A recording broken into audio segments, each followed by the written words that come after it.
Selamat pagi Pak Doni. Bagaimana kabarnya nih hari ini? Alhamdulillah sehat dan baik-baik aja.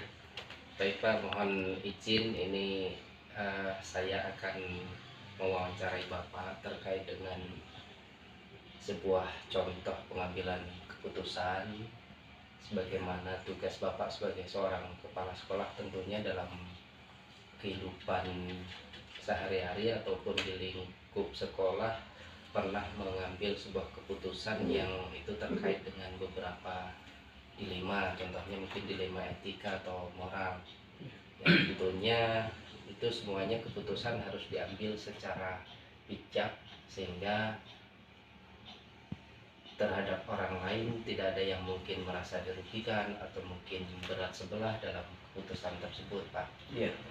Kira-kira bagaimana Bapak dalam mengidentifikasi kasus-kasus yang merupakan dilema etika tersebut, Pak? Yang jelas setiap kali ada laporan dan perlu untuk diambil keputusan, kita tanggapi dengan cermat. Kemudian kalau itu bisa langsung diambil keputusan diambil, tetapi kalau itu perlu pemikiran, biasanya saya suka bilang nanti keputusannya menunggu supaya tidak merugikan orang lain atau tidak berdampak kepada yang lain, sehingga masalah itu ketika diambil keputusan itu tepat dan efektif. Baik Pak, jadi perlu ada identifikasi dulu ya. Iya, Mungkin betul, penting perlu perlu pemikiran atau mungkin masukan dari orang lain dalam mengambil kebijakan. Baik, selanjutnya ketika Bapak menjalankan pengambilan keputusan itu, terutama kasus-kasus yang terkait dengan dua kepentingan yang sama-sama benar atau mengandung kebajikan itu, yang menjadi pertimbangan apa saja Pak kira-kira? Yang jelas saya selaku pimpinan atau kepala sekolah kalau mengambil keputusan tidak berpihak, harus objektif dan tidak ada kepentingan saya dalam masalah yang muncul, sehingga ketika ada masalah itu kita cermati. Kemudian kalau ada perasaan sungkan, kadang-kadang kan keputusan itu ketika kita mau mengeluarkan keputusan pasti ada yang satu pihak yang dirugikan atau tidak suka. Makanya kita supaya tidak ada emosi di antara kedua itu, biasanya kalau ketika itu sebelum masalahnya masih hangat, biasanya diredakan dulu dengan cara ditunda dulu ya. Nanti saya panggil kedua belah pihak, kita bicarakan. Begitu biasanya Pak. Baik Pak, jadi ada prosesnya ya. Iya. Nah selanjutnya tadi kan perlu pemikiran atau mungkin ditunda dulu sebelum mengambil keputusan. Nah langkah-langkah yang Bapak perlukan apa itu untuk pengambilan keputusan ketika nanti akan disampaikan dalam penyelesaian masalah tersebut? Iya. Biasanya pertama teliti dulu ya. Ya. Ini masalahnya kenapa? Masalah apa? Kemudian masalahnya ini apa? Benar atau enggak? Tidak menerima laporan dari sepihak, kita perhatikan, kalau bisa kita cari tahu, mungkin ada sumber lain yang lebih tahu. Setelah itu semua baru kita lihat situasinya. Situasinya dibuat jangan sampai situasi yang kurang tepat. Umpamanya kalau situasinya sangat menyenangkan, rileks, santai, dan kita harus bisa ketika akan mengeluarkan keputusan itu, kita tidak langsung ke sana dulu. Kita harus bisa mencari pembicaraan yang bisa memfokuskan mereka dan menyadarkan mereka ketika kita mengambil keputusan ya atau tidaknya, mereka insya Allah karena didukung situasi dan yang lain-lain, mereka akan menerima. Jadi baru disampaikan keputusan itu, tidak serta-merta langsung diputuskan to the point begini. Nah, gitu. Baik Pak, jadi perlu kira-kira waktu yang tepat gitu ya, Ya, waktu untuk yang tepat. menyampaikan agar pengambilan keputusan itu bisa efektif dilaksanakan ya. Ya. Oke, baik. Kemudian apakah Bapak punya sebuah jadwal atau mungkin tata kelola waktu untuk menyelesaikan sebuah permasalahan tersebut terkait dengan dilema etika, atau mungkin disesuaikan dengan permasalahan yang ada pada saat itu? Biasanya dia mengambil keputusan atau tidak itu biasanya dilihat apa kebutuhan yang urgen tidak. Kalau urgen harus secepatnya. Kalau tidak urgen dan harus memerlukan orang lain atau memerlukan saksi atau memerlukan tambahan yang lain, biasanya saya membuat jadwal, kita merencanakan kira-kira kapan ini momen ini harus diselenggarakan. Jadi dilihat dulu, kalau memang urgen kita harus cepat, dua sehari atau 2 hari harus ambil keputusan. Tapi kalau ini agak lama, kita tunda dulu, kita ambil keputusan, cari. Walaupun di sekolah saya tidak menganggap guru itu bawaan saya, tapi menganggap rekan. Biasanya ada guru yang saya minta pendapat untuk mengambil keputusan. Baik Pak. Nah berarti kan Bapak melibatkan beberapa orang ya. Nah kira-kira siapa saja yang mungkin pernah Bapak libatkan dalam pengambilan keputusan selama ini Pak? Biasanya karena sudah hafal dengan karakter, perilaku, keseharian rekan-rekan guru itu, biasanya ada beberapa orang yang suka dimintai pendapat. Kemudian hasilnya juga cukup baik, tapi saya tidak mengambil dari satu orang, tapi biasanya mengambil itu paling sedikit itu 3 orang. Soalnya kalau 3 orang itu enak, kita akan menyampaikan ini. Biasanya kita mengambil dari yang senior, dari yang junior, ditambah yang satu lagi yang punya keahlian atau punya kearifan yang menurut saya dia punya kearifan. Jadi kearifannya ukurannya ada di saya, dia arif lah gitu. Begitu ya Pak. Ya. Baik Pak. Selanjutnya kira-kira dalam sebuah pengambilan keputusan yang tadi sudah Bapak sampaikan, tentunya kan ada kebermaknaan ya, ada pembelajaran yang bisa diambil ketika berhasil menyelesaikan sebuah masalah yang terkait dengan etika. Nah kira-kira pembelajaran yang Bapak petik dari beberapa penyelesaian masalah tersebut apa Pak, yang mungkin berarti atau menjadi pengalaman yang ini mungkin nanti bisa ditularkan kepada pemimpin-pemimpin sekolah yang lain? Yang jelas pemimpin atau kepala sekolah harus memperhatikan guru-gurunya. Nah, karena kalau kita selalu memperhatikan dan selalu pendekatan, itu merupakan salah satu cara untuk mencegah jangan sampai ada konflik kepentingan di antara rekan-rekan guru itu. Yang saya lakukan begitu. Jadi saya jarang mengambil keputusan seperti terlibat konflik 12 pihak. Nah, karena saya selalu menjaga harmonisasi hubungan kekeluargaan di sekolah. Baik Pak.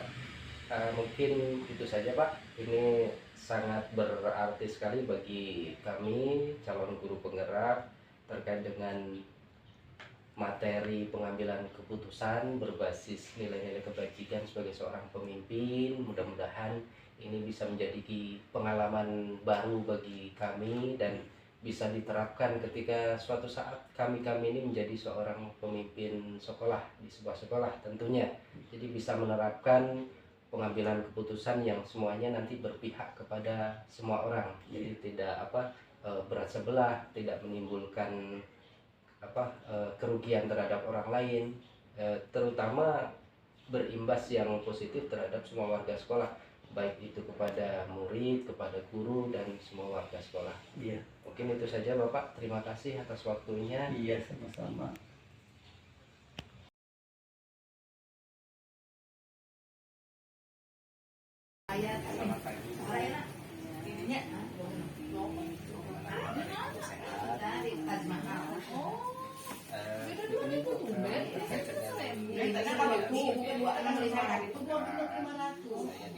untuk mewawancarai beberapa kepala sekolah Terkait baiknya dalam sebuah pengambilan keputusan.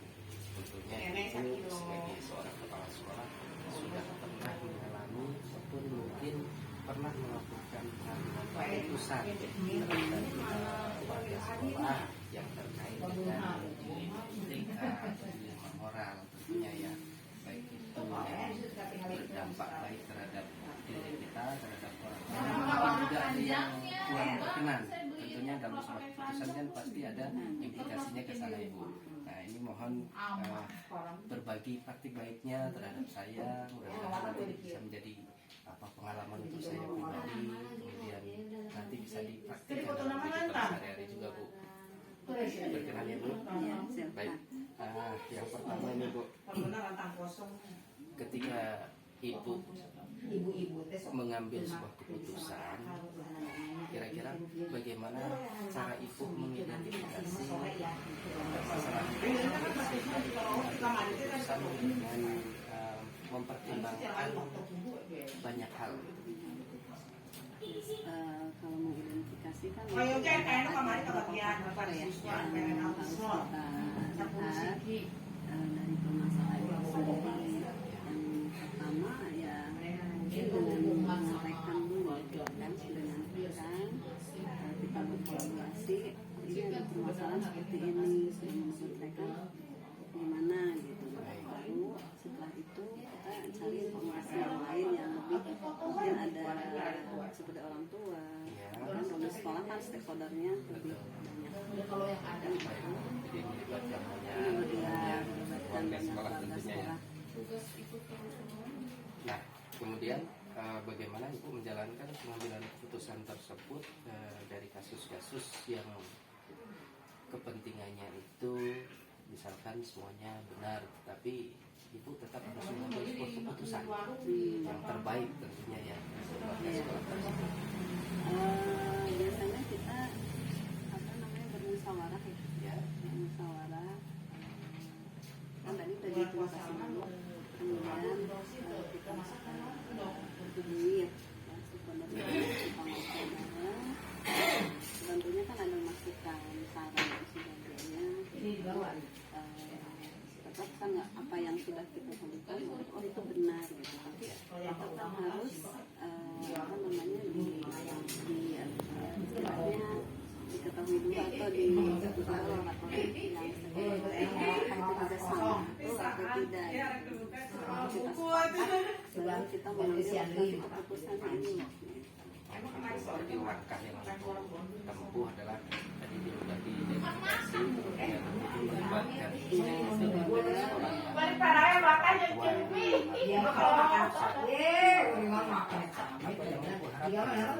melibatkan melibatkan stakeholder. Harapannya ya selain mereka mengetahui ada permasalahan di sekolah khususnya, juga nanti solusi yang kita dapat tadi mendapat dilaksanakan oleh seluruh stakeholder. Supaya pengambilan lebih efektif, tentunya diharapkan tidak tidak baik ibu. Kemudian kira-kira tantangan yang dihadapi apa sih ketika ibu akan mengambil sebuah keputusan itu semua pihak ada warga sekolah Ada aja kan berarti dari sekian pengalaman ketika kita di sini kan dan salah satunya kita membuat toilet di dalam kelas per kelas itu karena pertimbangannya di sini kebetulan tidak ada tempat untuk membuat toilet yang berjejer gitu kan, untuk laki-laki kan. Kita kenapa saya berpikirnya gini, toilet untuk siswa SD itu harus dipisah dengan perempuan. Itu berhubung kita di sini tidak yang memungkinkan untuk laki-laki, makanya saya punya ide kalau membuat toilet di kelas, karena ada ruang kesadaan anak ke belakang. Nah, jadinya kalau di kelas, istilahnya kalau pintunya dari kelas sampai kan lebih terpanggil, terus anak bisa lebih bertanggung jawab dengan kebersihannya. Ketika mereka sudah terus oh iya setelah air gimana caranya kan langsung praktek.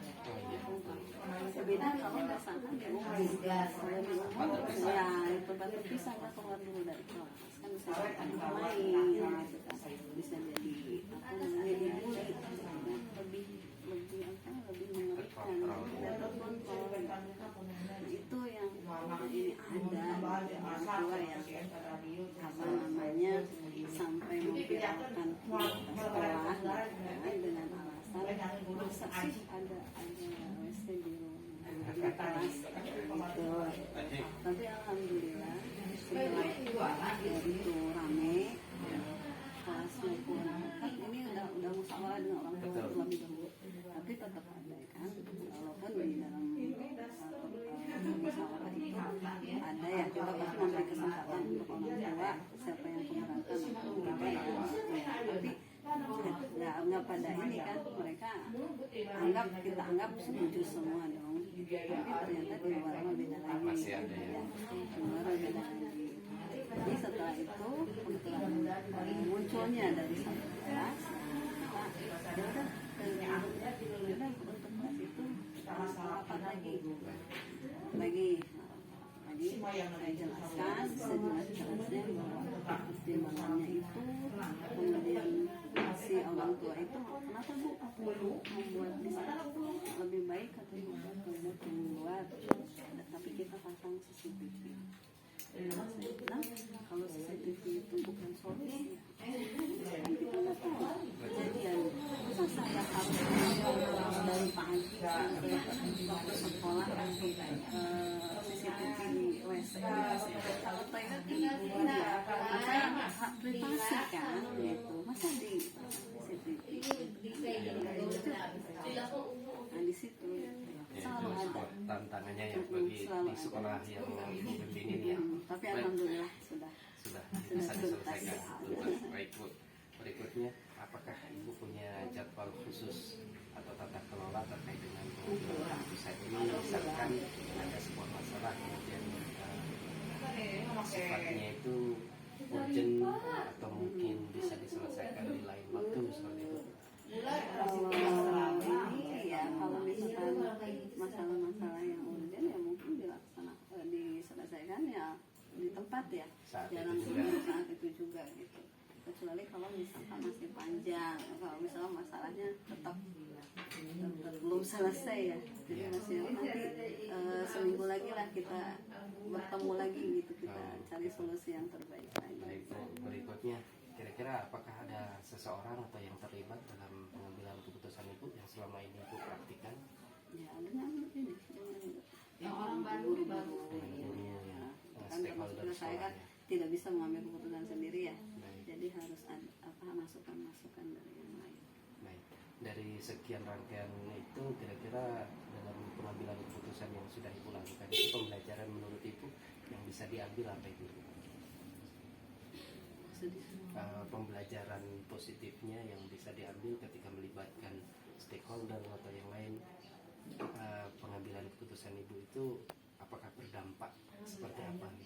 Kalau pembelajarannya ya memang tidak semua apa yang kita atau keputusan yang kita ambil itu bisa disetujui oleh yang lain ya. Dan bisa jadi keputusan yang saya ambil itu ternyata ada masalah baru di depannya gitu.